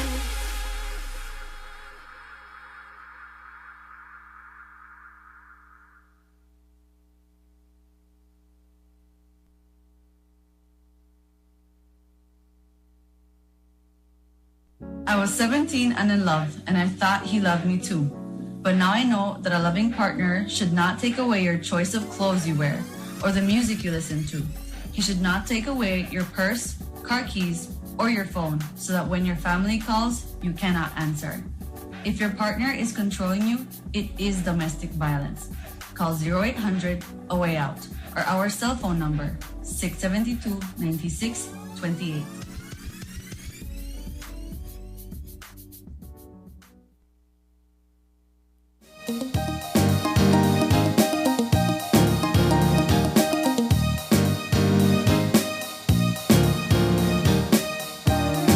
Welcome back. We are having our third and final conversation for the morning, and it's all about STEM-U and their launch of a welding and non-destructive testing pilot program. We are joined by Janine Neal, and she is the principal of the St. Ignatius High School. We are also joined by Diana Gentle, and she is the vice principal of the St. Ignatius High School, as well as two students. We have on our far left, Silsa Perez, and she's a student, as well as Jorge Cambranes, and he is also a student. Guys, good morning and welcome. Good morning. Good morning and thank you. Let's start the conversation of what is STEM-U? Well, I can speak in terms of STEM-U Foundation. I must say that Mr. Jaros Mitchell is the director of STEM-U Foundation. That's an NGO organization that basically funds any educational activities, programs, and he's also the director of the NDE Institute in the USA. By profession, he is a non-destructive testing engineer, as well as in the field of welding. Hence, STEMU Foundation came about to basically fund our welding and NDT program at St. Ignatius High School. Okay, so STEMU is working in collaboration with St. Ignatius High School. Correct. Correct. And the welding program, welding and non-destructive testing programs, those will become components of the school itself that your students will be engaged in. Let's talk a bit about the programs. Okay, our welding and NDT program at this time is a pilot program. Okay. Pilot in the sense that we had to ensure that our parents and our students would sign up for this program. We must say that we appreciate Mr. Jairus Mitchell and his team for visiting our high school. Apparently they had visited another institution, which I should not make mention of. And then they came and visited our institution. I have a little sister who does engineering, and hence she was able to, you know, collaborate with all these partners. And she somehow said, my sister is a principal, so why let's not see and meet with her. And then, of course, our vice principal, Ms. Gentle, who deals with the academic portion, and of course, programs at the school. I'm like, let's just partner. Let's take this risk and see how it is going to work out. At our school, we try our very best to improve the lives of our students, not only academically, but also in terms of looking at what they want to do. We've had students telling us in our basic surveys that I want to be an engineer, I want to be a pilot. And truth be told, I wanted to be a pilot myself.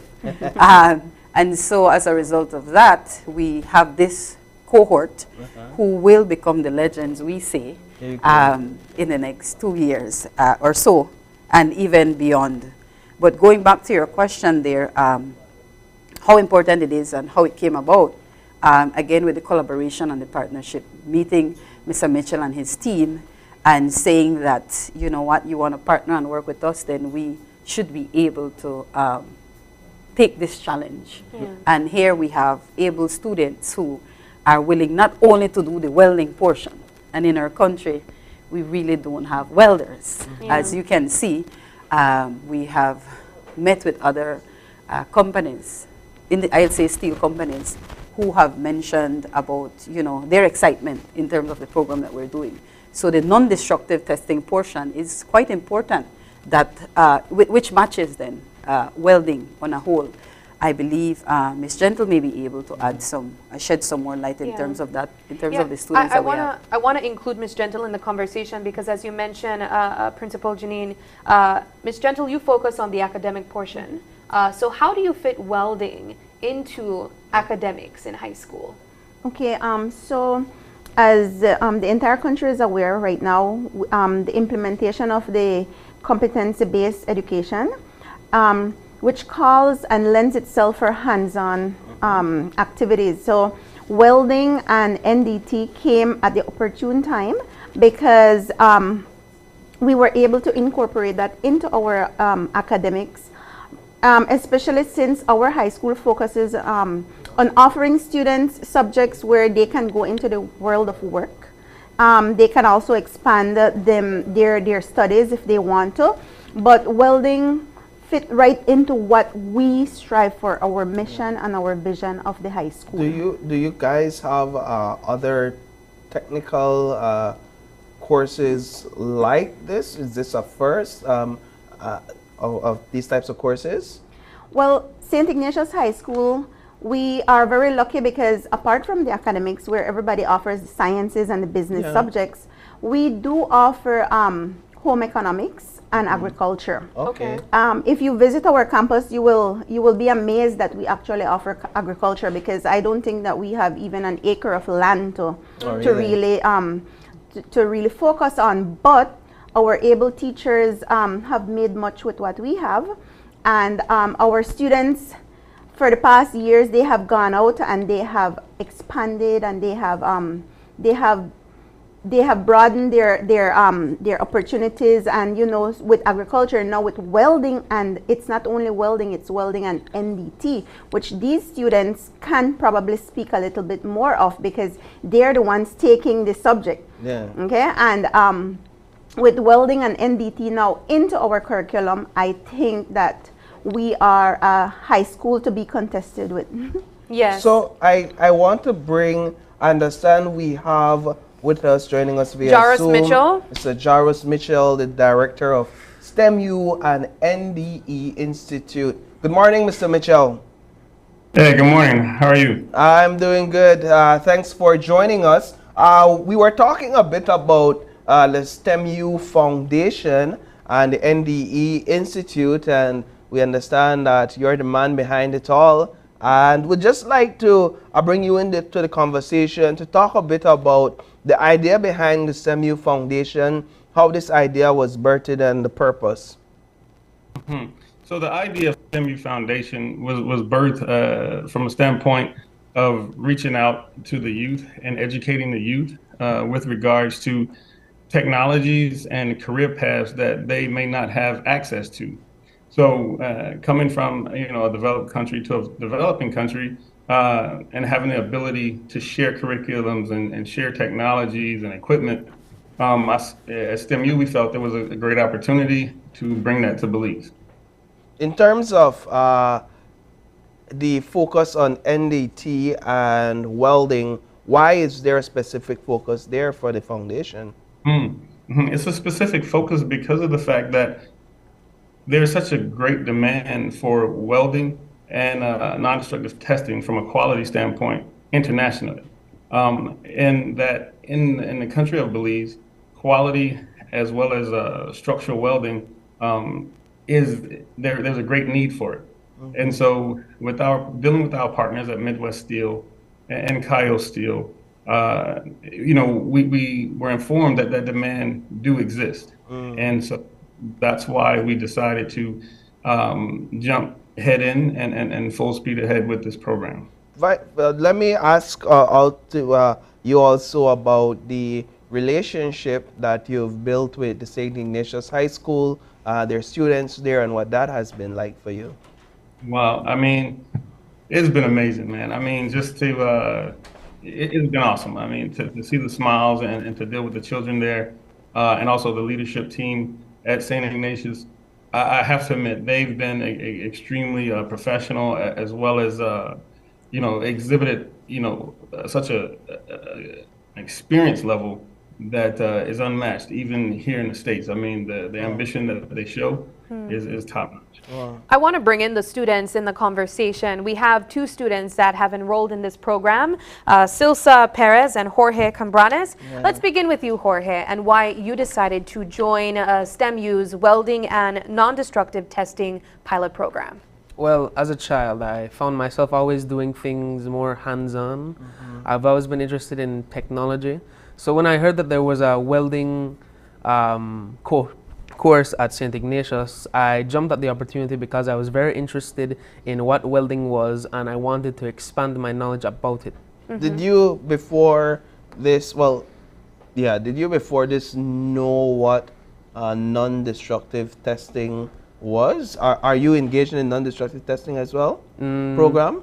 Yes. Yeah. Did you know what that was before this? No, I didn't know. That's one of the reasons I was interested, because I said to myself, why not give it a try? Yeah. So what is it? It's essentially just, basically put, it's basically taking a piece of whatever the material you're working on and performing an examination without damaging it. Okay. So for example, you have like what kind of material? Like a piece of metal? Steel, yes. Steel. All right. So without damaging it, and I know you could get very technical here, but how do you test a piece of steel without damaging it? Well, there's this form of, it's in a spray can. It's called penetrant. Okay. We essentially just spray it on top, and after the course of maybe 10 minutes, it shows blemishes, cracks, discontinuity, discontinuities, and whatever is required for us to do what we need to do to be able to fix it. Interesting. And I mean, this is a course that is offered from STEM U's Foundation to the students of St. Ignatius High School. So you guys are regular formers as well. Yes. What form are you in? I'm in third form. Third form. I want to bring in Silsa because it's not very often that you'd see a female that would want to take part in this type of field of work. Silsa, let's get your take on why you decided to take part in this program, and also what form are you in? Well, I decided to take this program because it really interested me and attracted me from the start. I came in and registered myself that day. They told me they were doing welding, and it's rare to see you have any programs like that in this country. And I am a person that loves dealing with the work that men does and working in the field. So I say, why not give it a try? It's something that I love to do, and well, I want to know more about welding. So as I go about the time in the class, it's really interesting. You learn a lot of stuff, things that I didn't know about it. It's new to me, and the more I go reading, it gets in my mind, starts to interest me more about it, and I really want to work on the field. I really want to learn about the machines and all. And what form are you in? I am in third form as well. So we're looking at junior high school students that may transition into this field of work. Is that something that you guys are considering? Yes. What Silsa, what for you has the experience been like in terms of breaking gender stereotype, showing the men or the guys around that, hey, you know what? We could do it too. We could do it too. It makes me feel very well, to be honest. Yeah. It always brings a smile on my face and makes me laugh that not only the men can do it, but the girls as well. I want to prove the world that not only men will be able to do what they do. And sometimes better, right? And better. A lot of times better. Let's not get into competition mode. But I want to know, how many females do you have enlisted in the program currently? Honestly, 2. Only 2? Wow. Only 2. And how many males? That's 12. Okay. That's 14 of them. Right. And that's why Silsa stands out among her peers. Did you guys have to create a space in the school for this, like a new designated classroom, etc., and all of that? What was the logistics like to establish a program like this? Well, that's the amazing part. I mean, what comes with the NDT aspect of welding is that our classroom, where they're going to be doing their practical, is actually in a classroom with air conditioning. So I don't know about you guys, but I was amazed to know that they're going to be doing welding in an air conditioning room. Yeah. I mean, that by itself tells you the type of welding that we're into at St. Ignatius High School. So Mr. Mitchell and his foundation, along with the NDE Institute, are assisting us, along, of course, with our high school and the management, to create little booths in the classroom.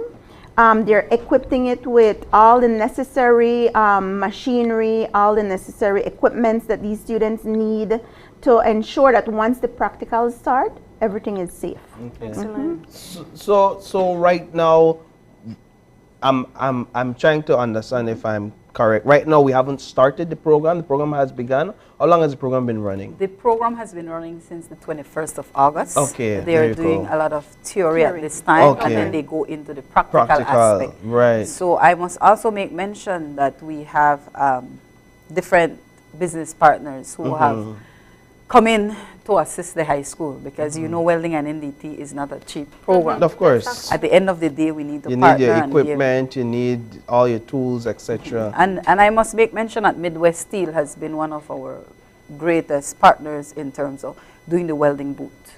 So I must. They have provided us with scrap materials where the students will be able to practice without you know, going into that expense of obtaining materials itself. So which they also includes Kayo Steel. Correct. Okay. So in terms of access to the program now, it was made available just for your students, correct? Is it like a sort of like an elective that they take, or is it a focus and just solely on this these trainings? Correct. It's an elective. However, we did train the trainers for our teachers. We have 6 teachers, by the way, that we trained. And we must give thanks to NDE Institute, Mr. Mitchell, and his team, because they came in to train our teachers. And then they will gradually, every 2 months, be in country, doing the same, as well as assisting the teachers to ensure that whatever they're teaching is what should be taught. So it's not only beneficial to the students, but you have teachers that are also learning a new skill and a new craft that they could also, a trade that they could also benefit from. If That's they continue on the right path, they will also obtain a certificate. And we have to understand that with welding and NDT, there are 4 levels to certify an individual. So you have level 1 to 4. And we are hoping that by the time these students graduate Fort Farm, they will have the 4 levels. The levels are important because that is what determines the field of work that you can actually go into. For example, they have opened, the conversation has started then with places like Tropic Air, Maya Air, Midwest Steel and Kayo Steel, so that our students can probably go into these institutions or organizations and do their work experience at these places. Of course, of course. And is that something you all would be interested in moving forward? I know you're only now getting a taste of what it is, but for you guys, what has it opened your eyes to in terms of the possibilities in this field? Well, the potential areas that we could go into, which obviously welding, but there could be opportunities in other countries such as the States that require welders, and we could definitely go up there and find a job. Definitely. And for you, anything that you've begun to think about, like, hey, you know what, this could actually lead me down this path? Well, no, not yet. Not yet. You know, that's okay. When we think of welding, I think of I don't know if it's a myth or if it's a fact. I never tested it to find out. But I remember people would say, "No, watch the sparks from the welding because you're going blind." Is it true or is it false? Yeah, it is true. Why? Really? Well, I don't know the reason to that as yet, as we've not gotten into the practicals of welding, the hands-on. Since we're only doing theory, so I couldn't answer that question. Well, you know, we have to bring you guys back when you or maybe we take a trip up that side, right? Just when you really get into the practical to see the ladies in action and the men as well. I'm a bit biased because I like see when we're breaking gender stereotypes. That's my thing. But any final thoughts, any closing words for us? Well, before we do that, I just want to bring Mr. Mitchell back into the conversation one more time, just to get some parting words from you, Mr. Mitchell, as you continue to do this wonderful work in partnership with the St. Ignatius High School. Do you foresee something like further partnerships with perhaps other schools in the country? Yes, sir. I mean, that is the intent. The intent is to partner with other high schools and also to grow this into the vocational schools. I feel that in the near future, in the very, very near future, that we will be adding more high schools. And after certain conversations with other partners, there's a lot of interest from the U.S. With regards to assisting. Well, any last words from the school's point of view as it relates to being the first high school in Belize to take on this welding program? Well, I must say, as the principal, it has been an exciting journey having to add new programs to the curriculum. Again, everything is costly, it's challenging. We may say it's risky, but nonetheless, as long as our students are satisfied, we tend to say it's a happy school, happy parents, happy faculty and staff. And so at the end of the day, what else can we do? They are the future, and we're expecting to ensure that they are not only satisfied, but they can also be qualified and not taken for granted. Our young people in this country deserves only the best. That's what I think. Yeah. Ms. Gentle? Well, I am very honored to be a part of this initiative. It's the first of its kind, especially in a high school setting.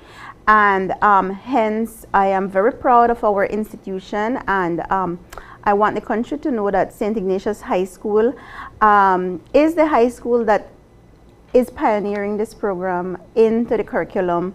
And so look out for us in the future. Definitely. You might have Wonderful. some more students going over to St. Ignatius just for that program. Right.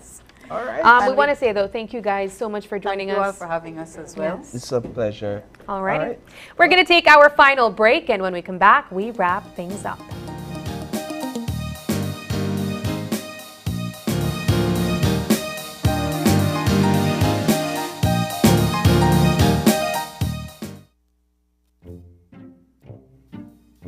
Get ready, babe. We're going on a vacation. Finally, where are we going? Don't worry, babe. I have we covered.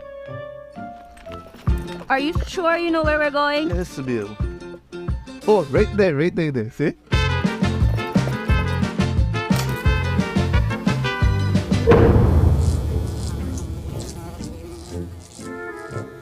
Babe, the price me too good to be true. Me look much more better in that picture. When life throws you a curveball, Belize Bank has your back. With our online financing, you can turn any vacation mishap into a dream getaway.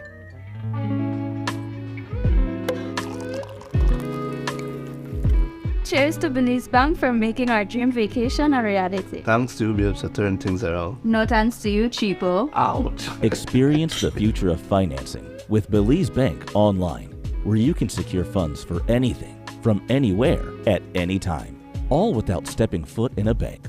Apply for a loan today and unlock a world of possibilities. What's up? It's your girl Kelly Kelson. I'm going to be in the Civic Center in Belize. It is going down Saturday, September 30th. I am bringing the funniest people around the world to you. So Belize, make sure you get those tickets. It's going to be fire. Another one. Y'all know how I do it when I pull up. If you don't know, you need to be there Saturday, September 30th to get those. I can't wait to see y'all. Bye. It's fire for that comedy show. I want you. Peacocker, San Pedro, and Belize City are just a click away with Caribbean Sprinter. Avoid delays by getting your tickets and boarding passes online at sprinter.bz, and welcome aboard.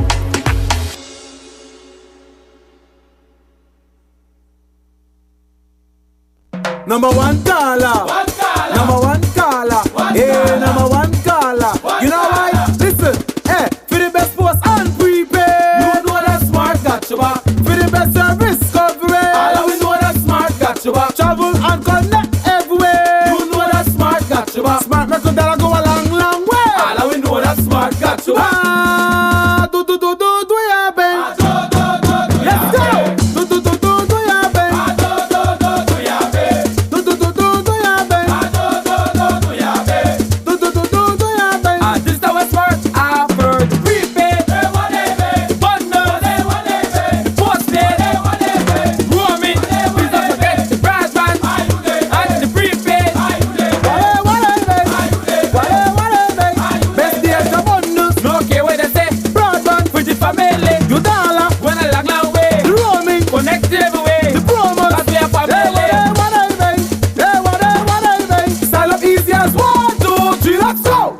Every caller is the number one caller with Smart, bringing people together.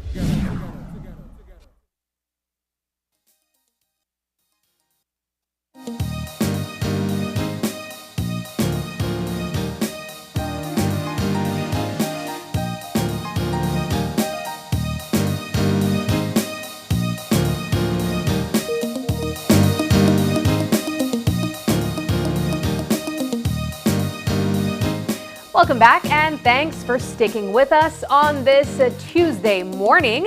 We had 3 great conversations, Paul, starting things off with representatives from the Ministry of Health and Wellness, PAHO, and the WHO to talk to us about Wellness Week. Yeah. It's a campaign rollout that these organizations, along with the ministry, is doing to spread awareness on health and wellness in Belize and in the region. And in our second conversation, it was all about World Contraception Day. Definitely learned a lot there about hormonal and non-hormonal contraceptives, how effective they are, what they protect against, some of the myths, demystifying some of the false information. And so I appreciate Dr. Navarrete taking his time to come and join us briefly. He actually joined us shortly for a brief moment because he had a surgery to go and perform, and so he had to leave. But very busy doctor, and we appreciate his time. Yeah, I appreciated that conversation as well because as the doctor mentioned, there are a lot of myths associated with contraceptions, birth control,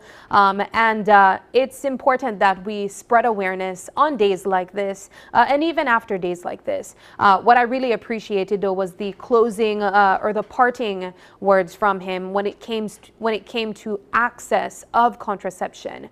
Ultimately, we are in an era where everyone should have access to contraception if that is their choice.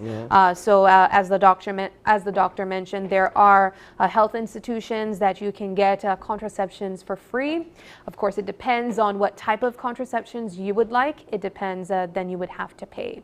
But World Contraception Day today, definitely try to learn more information about it if it's something that you are interested in, both male and female.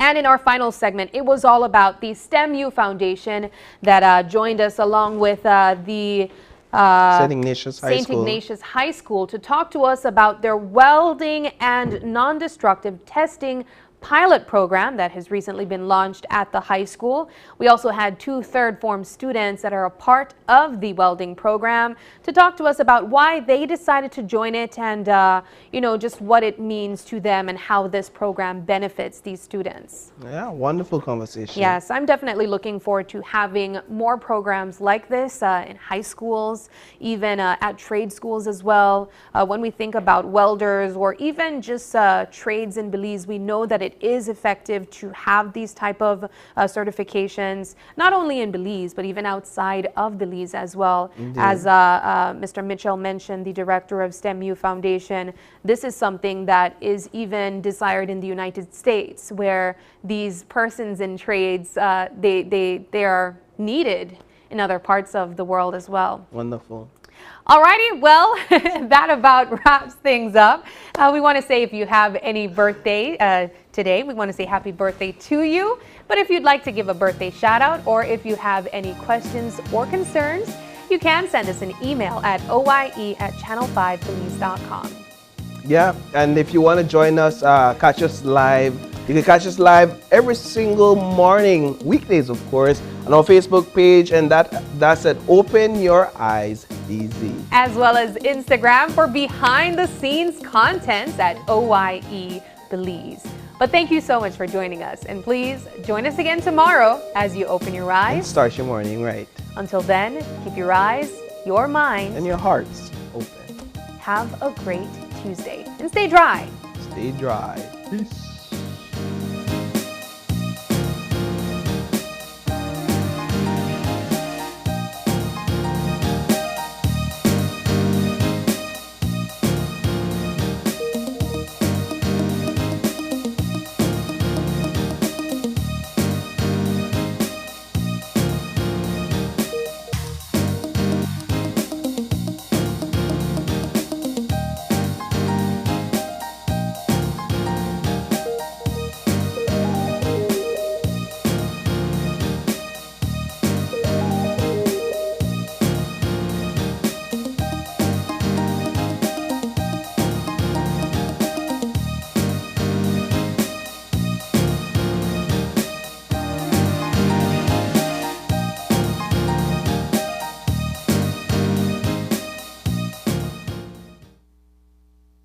Open Your Eyes was brought to you by the Belize Bank. Our country, your bank.